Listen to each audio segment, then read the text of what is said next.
Mga kababayan, mga katambay, nagbabalik po muli ang inyong katambay. Samahan niyo po ang inyong lingkod. Magkomentuhan po tayo. Sana po nasa mabuti po tayong kalagayan lahat mga kababayan. Maingatan nawa po. At syempre po magandang umaga po muna, tanghali, hapon, gabi.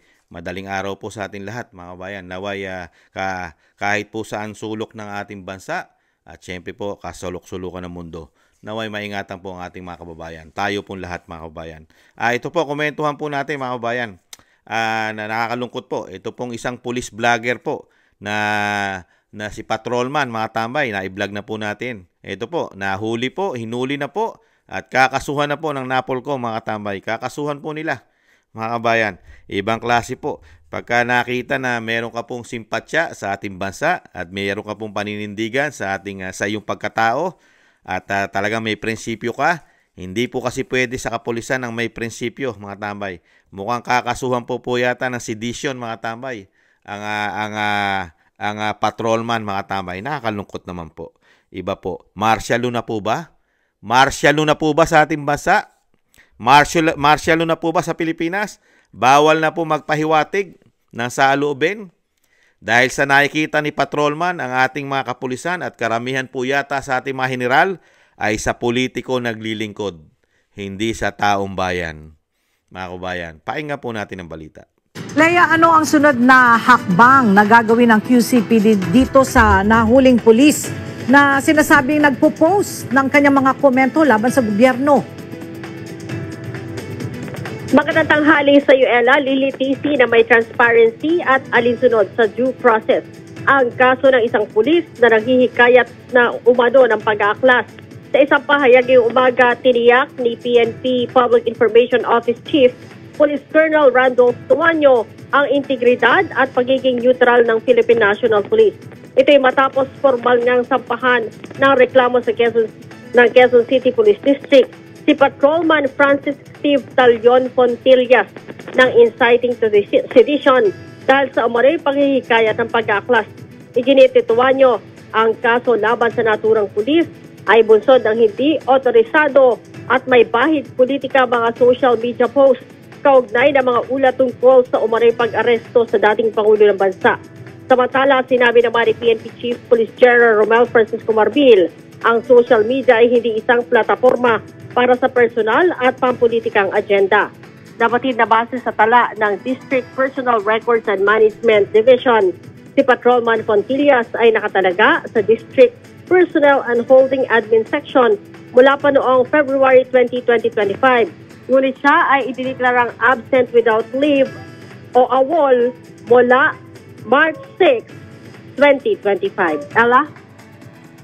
Alright, maraming salamat. Yan po mga tambay, ang patrolman po ay hinuli na po at syempre po kinasuhan po ng sedition, inciting sedition mga tambay. Marami po yan, di ba? Si Cap Dado, yung dating kapitan po ng military, di ba? Nakasuhan na rin po ng mga kapulisan, si Cap Dado, dating Cap Dado, di ba? Si Vice President Sara Duterte, di ba? Plano na rin nilang kasuhan ng inciting sedition, di ba? At syempre po, yan po, tahasang sinabi po ni General Marbil na ang social media po ay hindi pwede po basta-basta, lalo sa politika at babatikusin mo po ang gobyerno, lalo po ang gobyerno ng Pangulang binagoong ang Pilipinas, mga tambay. Ganyan po ang gobyerno po ng binagoong ang Pilipinas. Bawal na pong batikusin at bawal na po silang pulaan, mga kabayan. Kasi po, pag pinupulaan mo po ang gobyerno ngayon, ay napakadali nyo pong kasuhan ng sedition, mga tambay. Ibang klase po. Lumalaban ka na agad sa gobyerno. Pinababagsak mo na agad ang gobyerno. Ano ba puwersa? Mga kabayan, ano puwersa ng isang nagbablog para pabagsakin mo ang gobyerno? Sige nga. Ibang klase talaga panggigipit ang ginagawa ng gobyerno ngayon. Samantala, sa bagay, ang dating Pangulong Duterte, dating Pangulo na, nakita nyo po kung gipitin. Isa pang patrolman at isa pang vlogger. Di ba? Nakita nyo po, pagka po ang mga vlogger ay pumapabor po sa pamahalaan, wala pong makukuhang panggigipit. Ganyan po katindi po ang freedom po sa ating bansa. Ang freedom po sa ating bansa ay pumapabor lang po sa kakampi nila. Pero pag bumabatikos po sa kanila, ay patong-patong po na problema ibibigay nila, mga tambay. Pananakot. Tinatakot po nila. Unang panakot, kakasuhan ka. Libel, cyber libel, sedition. Yan po ang mga panakot po nila ngayon eh. Dadamputin ka. Kasi po, batas militar na po ba? Martial law na po ba pinairal, General Marbil? Ito na po ba ang umpisa? Ito na po, mula po nung hinuli nyo po. Hinuli po at itinapon sa The Hague, sa Netherlands, sa ICC ang dating Pangulong Duterte. Umpisa na po ba ng martial law ng kapulisan?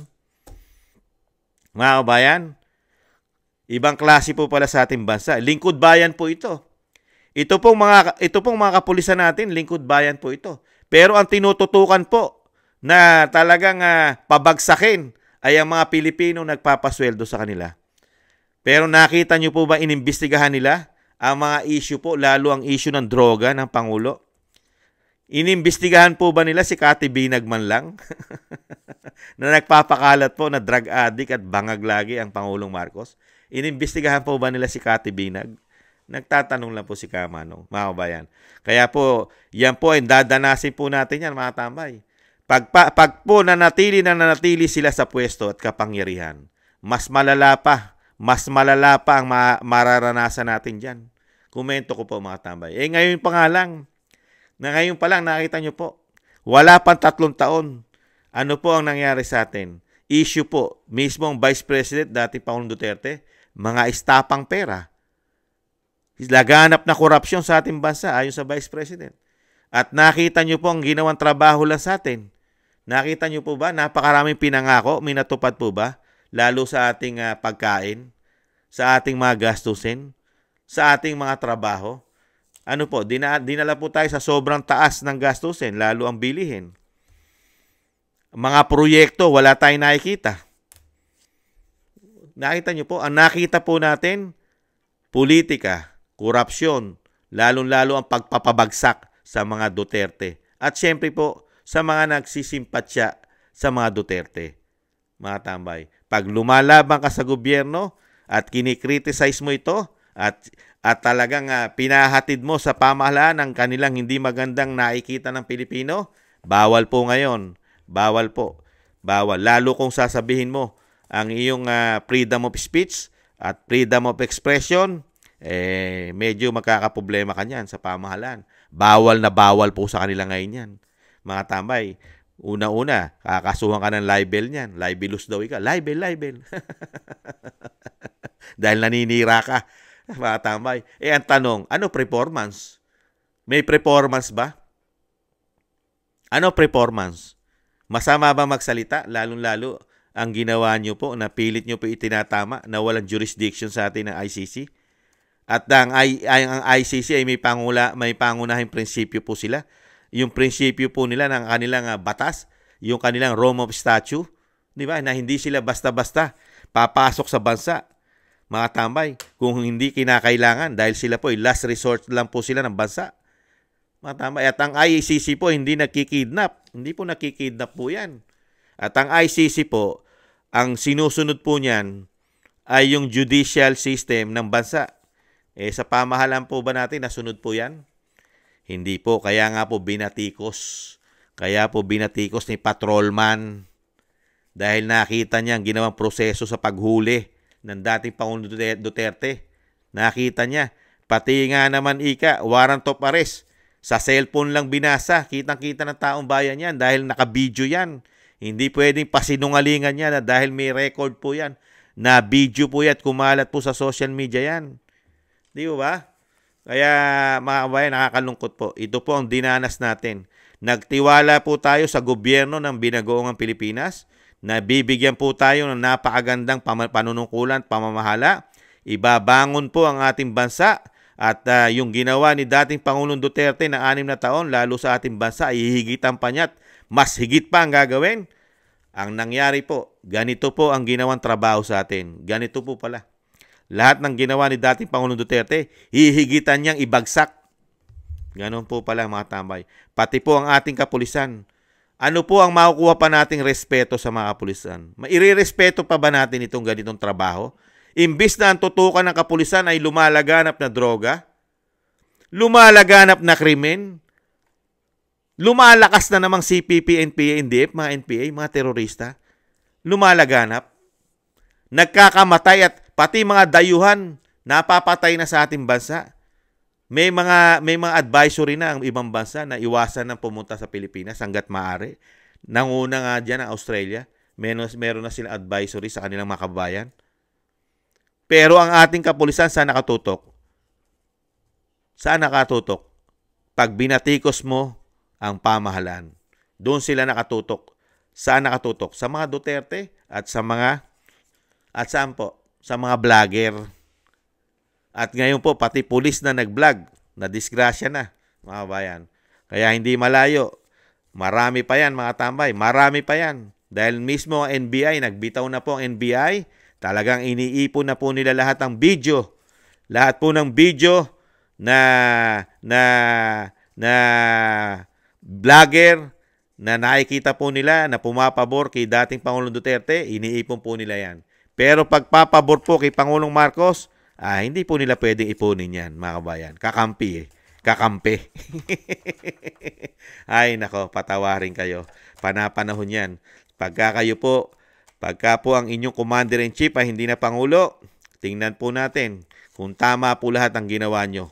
Kung tama po at naayon sa batas, ang pinagagawa nyo po, sir. Ganyan po pala kayo magtrabaho. Lingkod bayan, ha? Lingkod bayan. Ang nakikita ng mga Pilipino, mukhang sa politiko na po yata kayo naglilingkod. Hindi na po sa Pilipino. Sa politiko, mga bayan. Bago po tayo magtapos, shoutout po muna. Maraming salamat po kay Kingston ng 123 ng Hong Kong sa mga biyayang pinagkakaloob. Shoutout na rin po kay Gina Ray, solid DDS po ng Berlin, Germany. Jake Yahut, Jasmine Channel, Bon Rosales ng France, si John o John Sarip ng Amsterdam, Holland. Si John at si Chona Banks ng Milwaukee, Wisconsin, USA. At Julieta Celona ng Sydney, Australia. Ma'am Elbim Sermani ng Miami, North Miami, Florida, USA. Grace Obet ng California, USA. Michelle Del Valle ng New Zealand. Sara Nakamura, Japan. Melencio Bandibas ng Jeddah, Arabia. Trojanta na Korea. Lopez Ivina ng Saitama, Japan. Librado Reyes, California, USA. Danilo Basan Jr., Jubail, Saudi Arabia. Roberto Papa, United Kingdom. 29, Narciso Esteban. Reynaldo Pexon. June De Jesus. Lee Chen and Ana Santos. Thank you po at shoutout po sa inyo lahat. Mabuhay po kayo, mga kababayan. At thank you po sa mga gusto po ng ating Tambay mga kabayan sa YouTube at TikTok. At thank you rin po sa mga nagko-comment, like, share, and subscribe. Muli po mga kabayan, sama po natin sa dasal ang dating Pangulong Duterte na maingatan po at mailigtas po sa kapahamakan. At syempre po makabalik po sa ating bansa sa nangyari pong panggigipit sa kanya ng gobyerno. Pati po ang mismo na misan po ay tinawag siyang Commander-in-Chief ay mga nagtaksil po yata at naghudas sa kanya, mga kabayan. Maraming salamat po. Sa muli po, ingatan nawa. Bye-bye.